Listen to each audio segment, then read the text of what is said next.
Well, I'm out here doing the thing I love the most. I'm fishing, and it brings me great pleasure to introduce you, while I'm fighting a nice big carp, to the Korum fishing show. This brand new show covers all kinds of fishing, because here at Korum we generally fish for everything. And in this show you're going to see lots of different Korum anglers fishing lots of different styles on loads of venues all over the country. We're going to be trying to catch specimen fish, we're going to be coming to day ticket waters like this and just trying to get a bend in the rod and sharing those great times on the bank. We'll be giving you some tips and tactics as well. Of course, it is a real eclectic show with lots and lots to learn.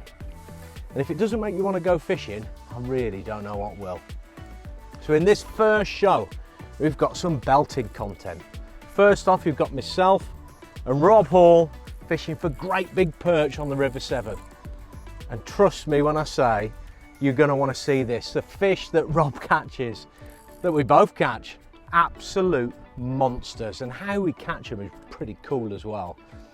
Then we've got the awesome Nick Marsh, who goes tench fishing and gives his tips and secrets on catching more tench using a very simple heli rig that puts loads and loads of fish on the bank.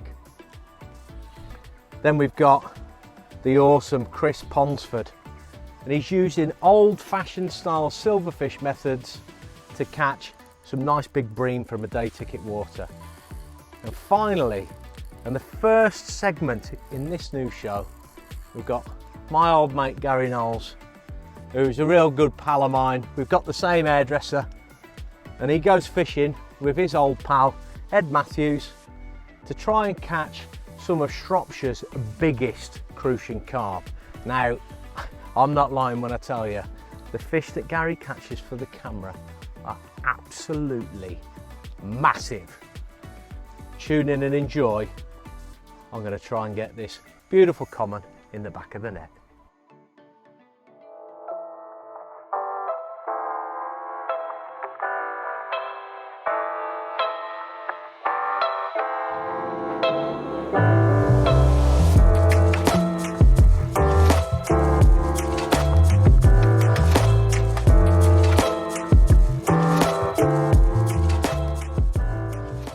Right, morning. I'm down here at Sutton, which is a water in Shropshire run by my good mate Ed Matthews.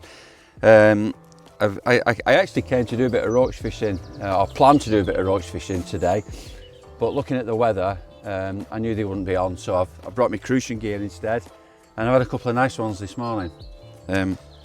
Gary dropped me a message and said, Ed, I've had 2 special fish, so I've rushed up here to see how my mate's got on, and you weren't kidding, mate. Well done.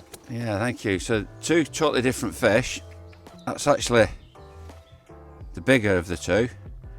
That's £3.12.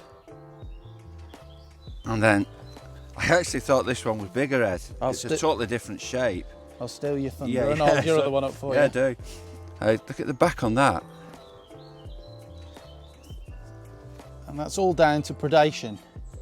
They're not overly predated, no pike or anything in here, but when it was young it was probably being chased around by perch, and they're able to like morph their body shape to combat that. Yeah, I've heard that about crucians. Yeah. When there's predators in, they get a higher back, don't they? Yeah. Lovely fish, mate, well done. Yeah, thank you. Do you think they're the same year class and they've just changed? What's your thoughts on that? Well, the deep one is, it's slightly shorter than the bigger one you've caught. But it is much, much deeper, but it does narrow. It does narrow down on the back there, yeah, across its back, as you Whereas can see. That one's holds its weight up its if you back look at if you look at them from above, you can see why one. Can you get that, Rob? Can you see? There's a huge difference there in the backs on them, but 2 great fish. Really nice result from a beautiful water. So what I'm going to do now, I'm going to put these back, and I'm going to show you a few tips and methods that I use to catch these stunning fish. And I'll have a walk around the lake with Rob and give a few hints and tips as to where to target and the reason for why the fish are going to be in those likely looking areas. Nice one, mate. Cheers.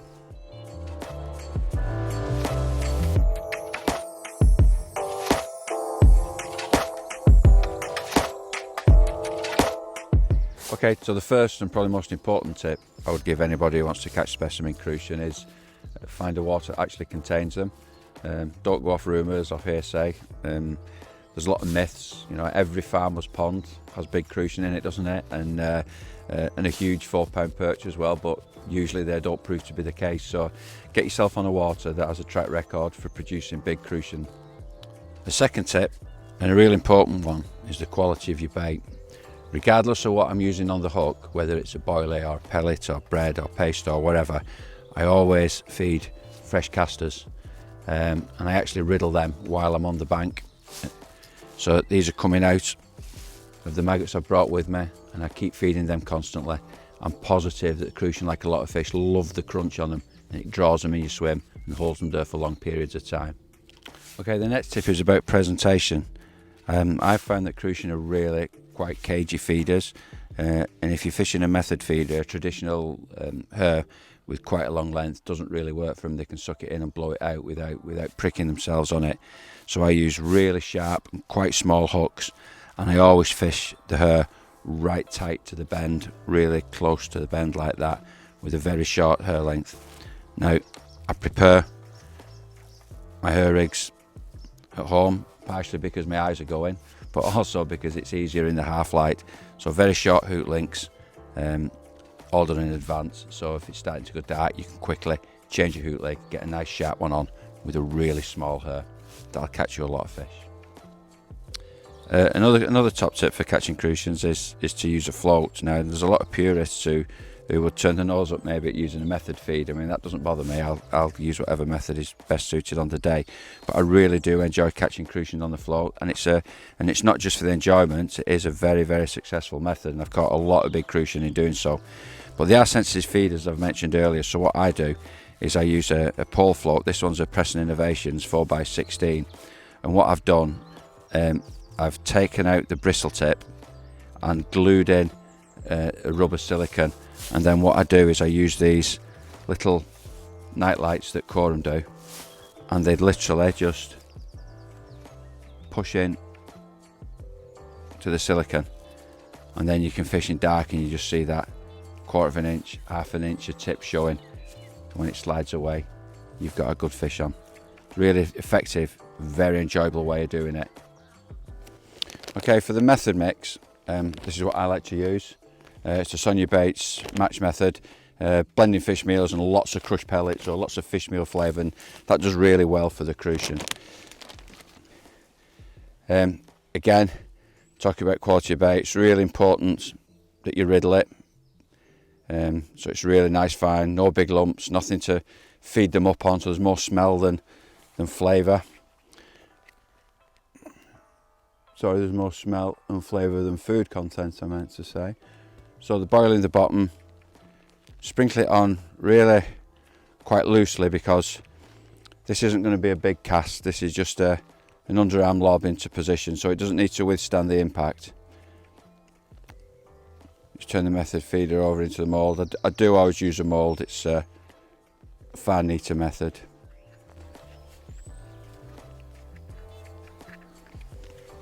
Turn it over, a couple of pops, and out it comes, and you can see the boilie sat nicely on top.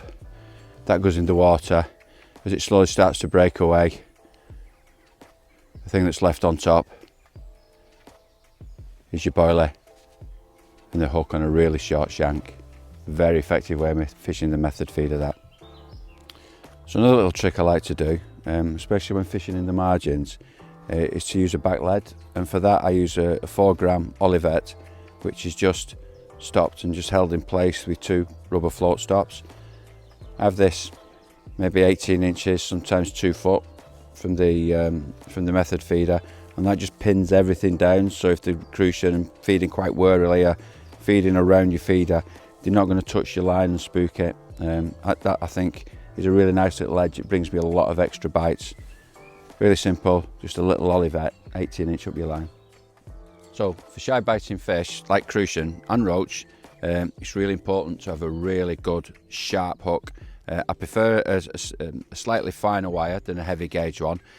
These are the ones I'm using at the moment, the Preston Innovation KKH eyed hooks. They are ultra sharp, really very good hooks. And even being fine wire, they're very strong. I've landed carp to 24 pounds on these on a size 16 when using them. So really important, really sharp hook. Change them regularly because you only need that slightest little bit of contact, prick, and your fish is on.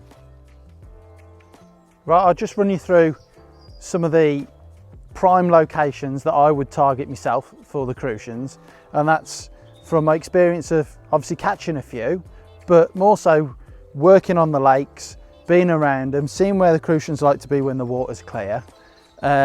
They're a species that really likes to hug the margins and getting tight, but that said, when the weather conditions are right, you can catch them in open water.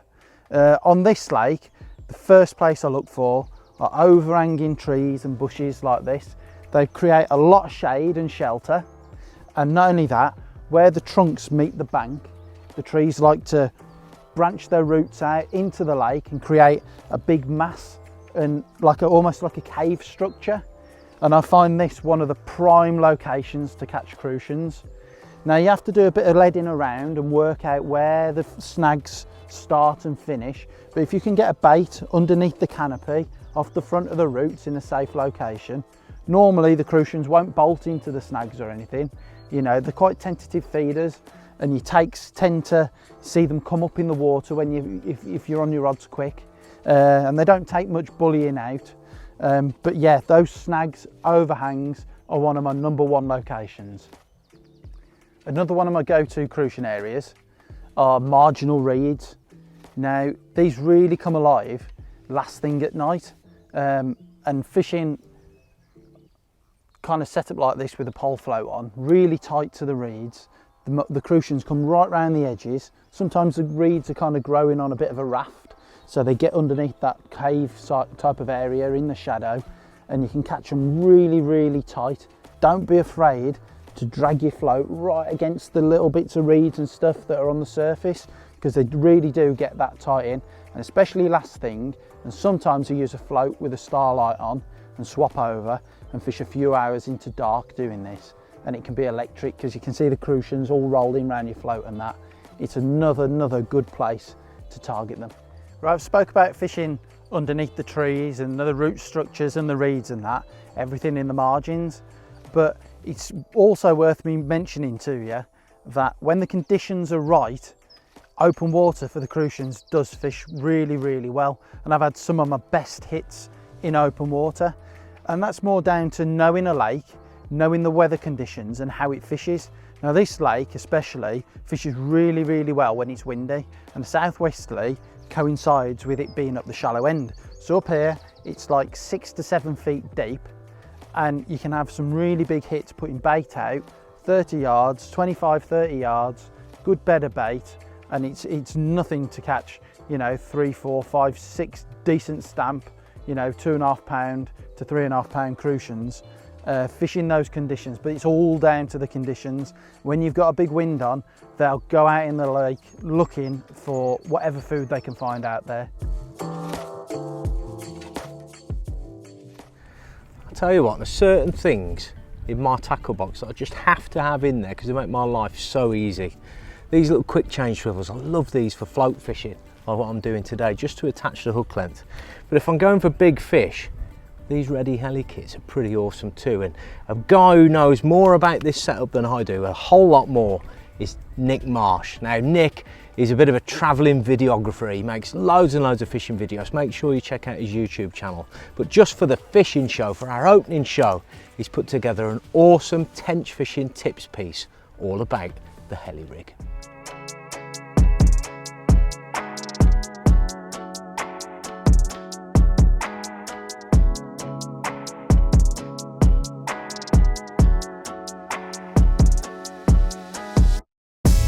So it's early spring and we're out tench fishing. It's quite challenging at this time of year. It's early April. Nighttime temperatures are around about 0 degrees. During the day it's not getting up to double figures in terms of temperatures, so the fishing is quite challenging. What I'm going to do, I'm going to take you through my worm kebab rig. I think naturals can be really good at this time of year before the nuisance fish turn up. I'm going to take you through my setup and take you through the rig that's been landing me a few nice tench. I'm using the Trilogy rod. That's the rod. It comes with 3 different tips. That is the power quiver, 1.75 and a 2.2 tip. I've got the power quiver on today. I'm using it with the Axis 4000 reel. So I've got a 10-pound feeder line. There's the heli rig that I'm using. You can see it's made up of a combi feeder at the end, which I'm fishing open. You can see the heli kit there. And off the heli rig there, we've got a short 8-pound smokescreen hook length coming down to a size 10 penetrator hook. And on that, I've got the quick stops that just help me quick and easily put on the worms onto the hair. I should say that on the hair, those are Dendrobina worms. And in the feeder, I'm actually putting a mix of sonobaits, krill and squid ground bait, and that's got 2mm krill pellets in it. That ground bait is just being used to plug red maggots, so I'm putting a bit of ground bait in, putting the red maggots in, plugging the top of the feeder with more ground bait, compressing it all down, and there we go. That's what I've got in the feeder. That's the final rig there. You can see combi feeder full of ground bait and maggots, the heli kit there with some Dendrobinas just hanging on the hair. What I'm doing is I'm pacing the rod out along the bank, clipping it up, and then just making sure that I hit the clip, baiting up the same spot accurately.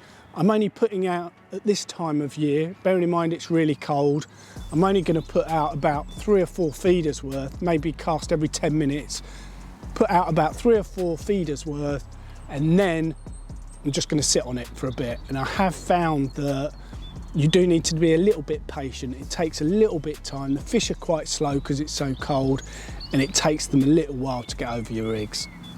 Oh, just got to take on the heli rig, hoping it's a tench. Shaking its head. Come on, be a tench. Don't want it to go in there. Yes, it is a tench. Oh, there's quite a lot of weed in the edge here. Please stay on. Oh.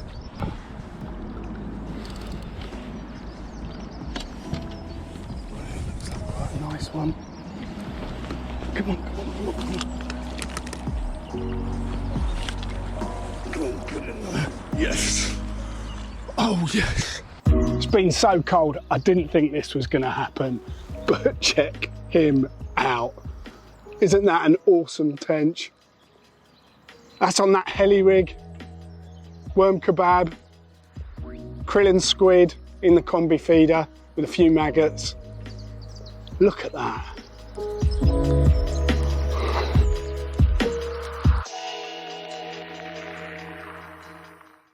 Wow, I don't know about you, but I love watching Nick Marsh. I could listen to that bloke talk about fishing all day.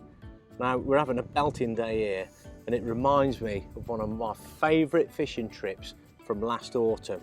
I took Korum's medium maestro, the Dudley stud himself, who's always pretty good at catching a big fish to order for camera, and he came up with the goods with some absolutely immense perch from the River Severn. They're about as big as this actually, if not a bit bigger. Well, you join me and a medium maestro, the Dudley stud Rob Hall. We've come out to try and catch some predators because the weather is perfect. It's been a bit bright earlier on, but it's clouded over now, and I reckon there'll be some perch at home here. Rob, what do you reckon? I think so, mate, definitely. We might pick up a few pike as well. We're going to try, but we're after them big stripies. Come on. Let's go and get some. Let's get some.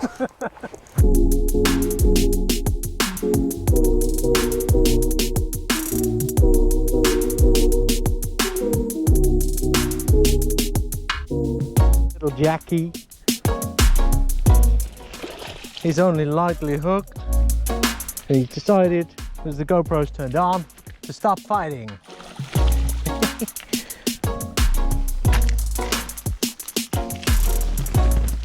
We're covering lots of water today, trying to see if we can catch some pike and perch. That'll do for starters.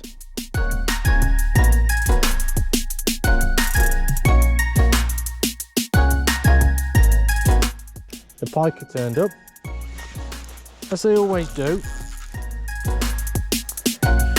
One of the problems lure fishing, or I say it's a problem, it's a bit of a Brucey bonus to be honest.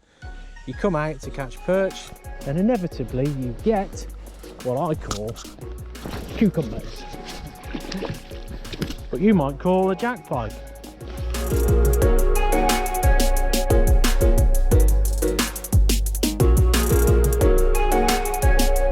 Have a net, please. No, mate. It's the time of day. Time of day, light's gone. You need to get on this method and you'll get him. Yep. Yeah. Well, as you can see, this fish really wanted that. He is nailed. I've lost my lure, but that happens sometimes. Might have to get the tools on this one. There we go.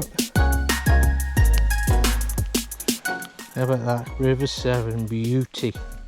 Woohoo! Well, we found the method. The weather's come good for us.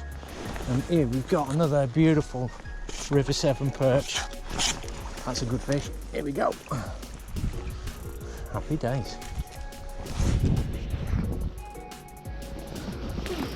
Another really long one. Whoa, yes, that's a good fish. Oh. Woo! Come on, Rob, get your rods in.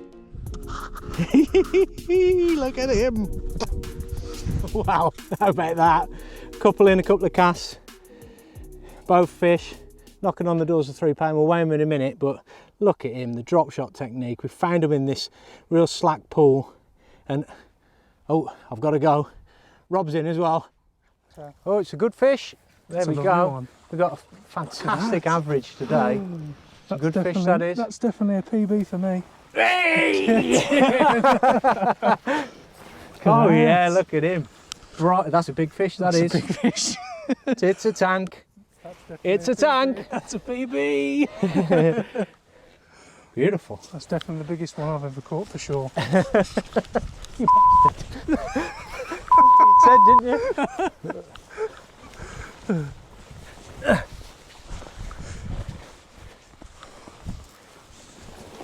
It's a nice fish that is, mate. Well done.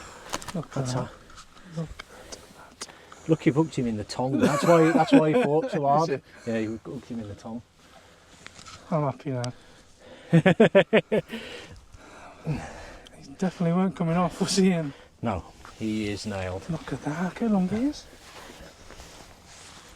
That's mega. That is a 47 centimetre perch, which is a big perch. Big perch. That might be as big as the one I had here the other day.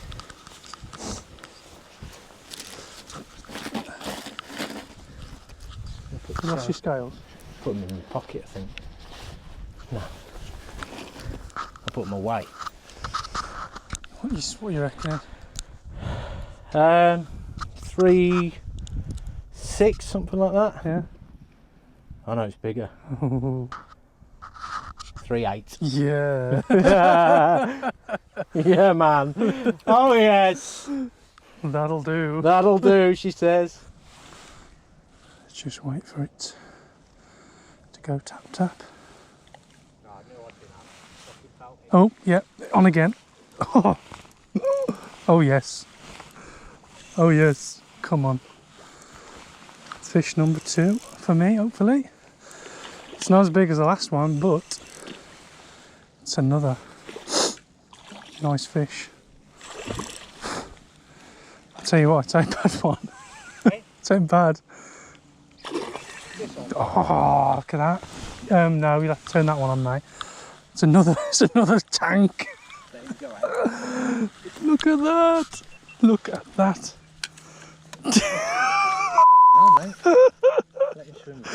Oh my god. Oh my god.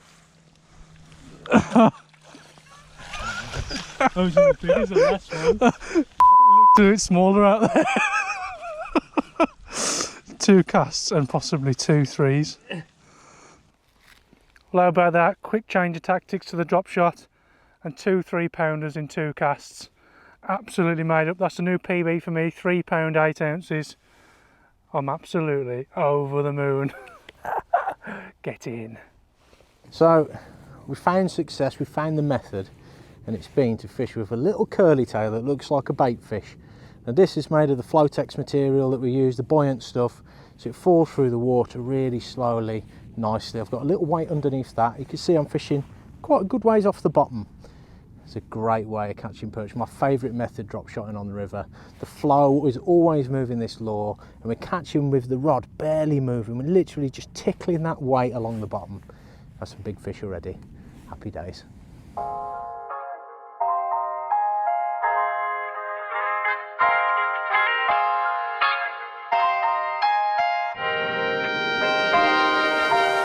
So it seems they want the drop shot today.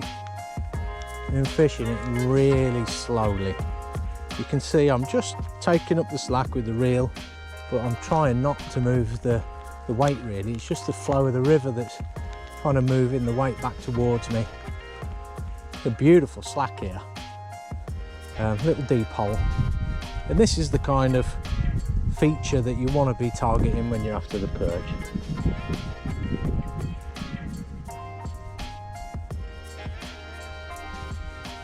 Last take there was really subtle, just felt the rattle.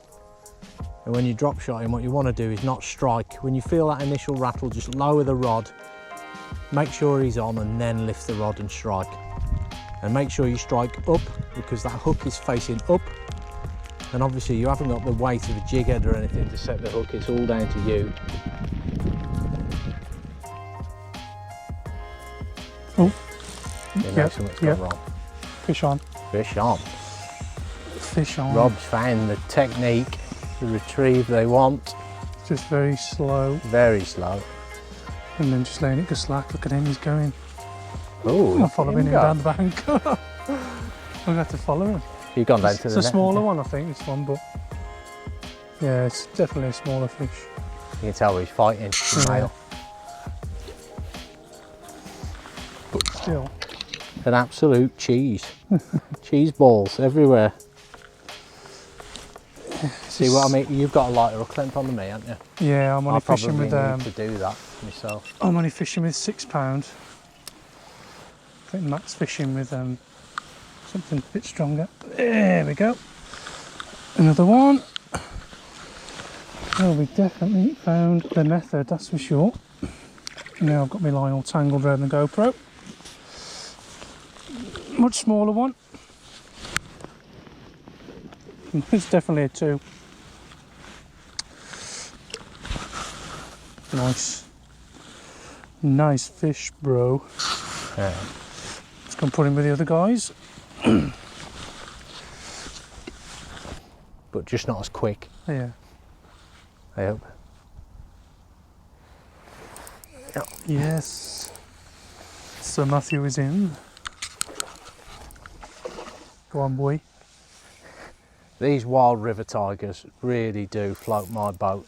For the last 3 or 4 years, there hasn't been anything finer than trying to catch these beautiful fish.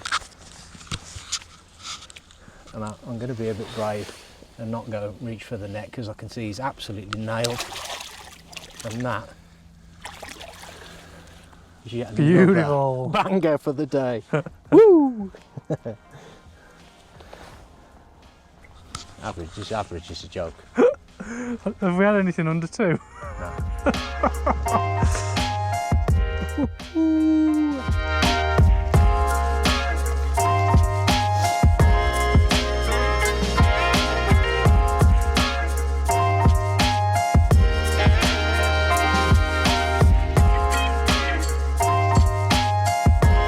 Well, Rob, reckon you come back?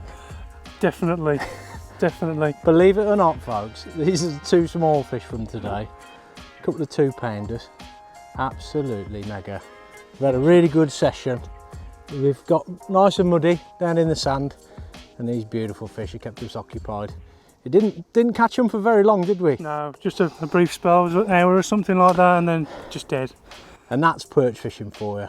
See you out there on the bank sometime. Go and get some.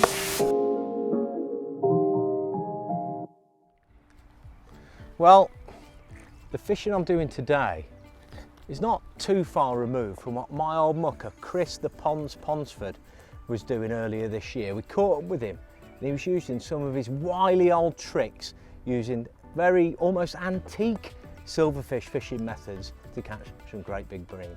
Watch this, you're sure to want to pick up that feeder rod after watching it.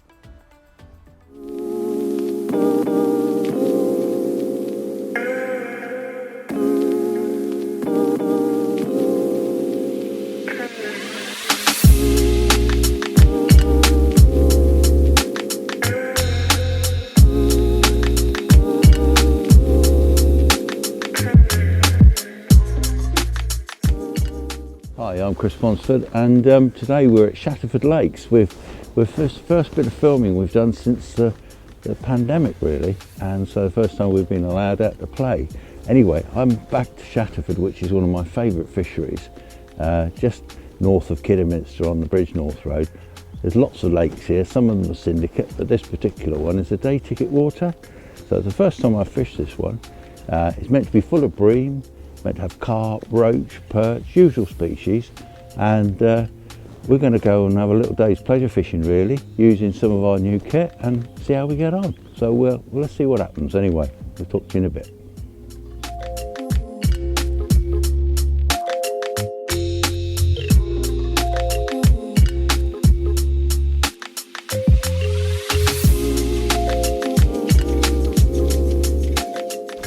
Well, here we are. Feels like the first bream of the day. Got a bit of sweet corn. Actually, it's my first fish on this rod too. This is a new all-round rod we're bringing out soon. And as you can see, it's got a nice gentle soft action, which is nice, but power in the butt if we need it. And this lake is meant to have lots of bream in it, and it's fighting just like a bream, so I'm pretty confident that's what we got on. Just tried a bit of corn then and pulled around very, very quickly.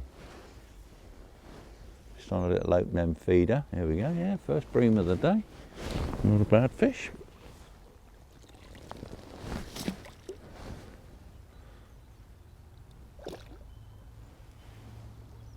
And there we have it. Marvellous, we're off the mark. There we are. First bream of the day. Very pleased to see that. Cold day, Easter time. We'll just pop him in the net. Right, so what sort of rig we're using today? Well, what I've decided to use today, which is pretty sort of standard bream tactics really, is a running feeder setup. And this one's a 25 gram little bullet feeder. So all the weight is mostly in the front of the feeder here. So a little cage feeder as well. So that runs freely on the line, and the main line is £6. I've then got 3 small number 9 stots above a twizzled length, a twizzled boom they call it. So that length there is about 4 or 5 inches long, twizzled boom, and onto the end of that I've got a pre-tied size 14 to a £4 bottom, to a 14 hook.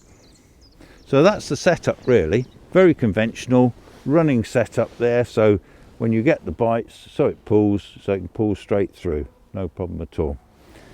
The rod I've already said earlier, this is a 11-foot all-round rod, 1.25 test curve with a quiver tip.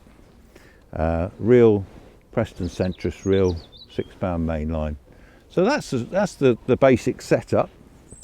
We're using some sticky pellets today, which is the Krill and Squid 2mm sticky pellets, and also some Thatcher's green ground bait, mixing the two together. And then into that I've just added a few bits of corn, a few casters and a few maggots.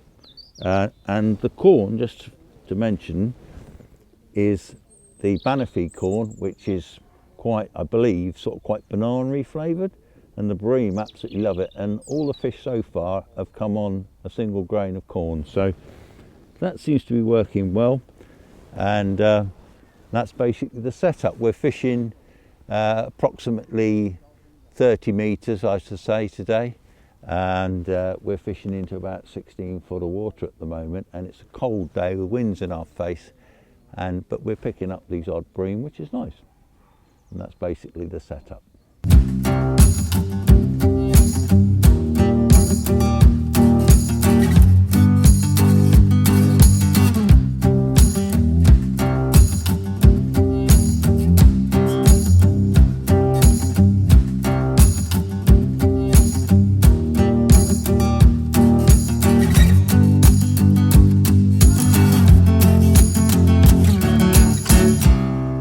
Oh well, after a bit of a wait, we're into another one.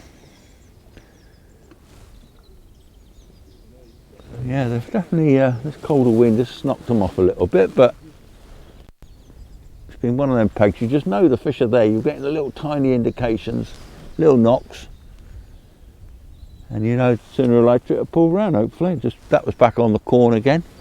That seems to be the bait they seem to want today at the moment.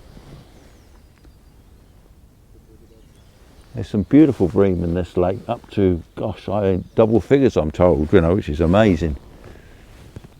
Absolutely stuffed with them. So if you want a good day's fishing, you know where to head for. Here we go.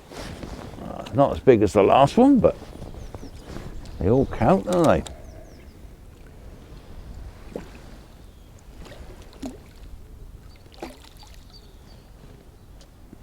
Hang on, there we go. Marvellous. Well, hopefully that's the forerunner for a few more. Well, they haven't started spawning yet. There's no tubercles on them or anything like that. So there you go. That'll do us. Let's see if we can catch another. Oh, Rob. No, he's on. He must have come back towards me slightly. Oh, is it a bloody carp or something? No, I think it's probably a bream. It's not very big. Oh, it's a little carp, that is, Rob. That's a little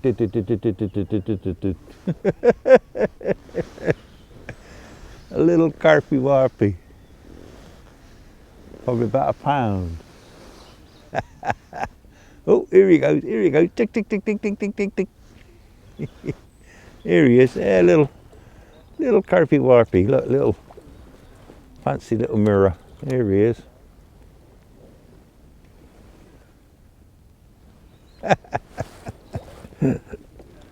Not Mr. Bream, but it's a bite anyway.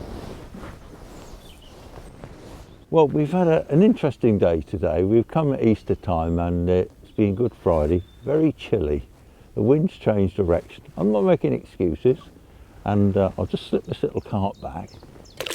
We've had some bream, which is great, and looking around the lake, others have struggled too, but we've had some bream, so we're quite happy with that.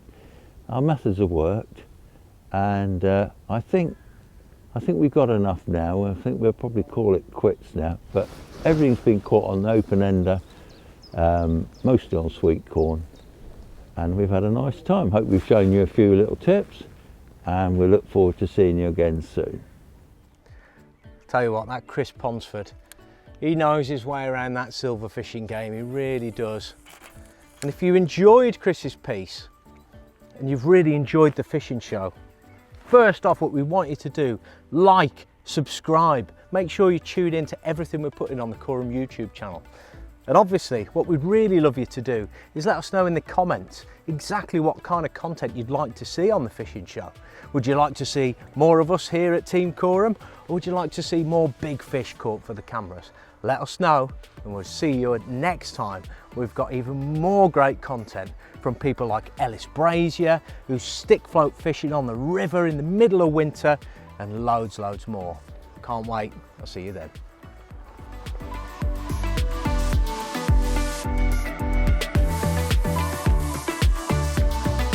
Some good boils come out. Oh, it's a belting fish. Come on, darling. Come on, darling. Don't get much better than that. That's a right result, that is. I'm really happy with that. Use some of the methods that I've shown you today and some of the baits, and hopefully you'll enjoy a good day as I have.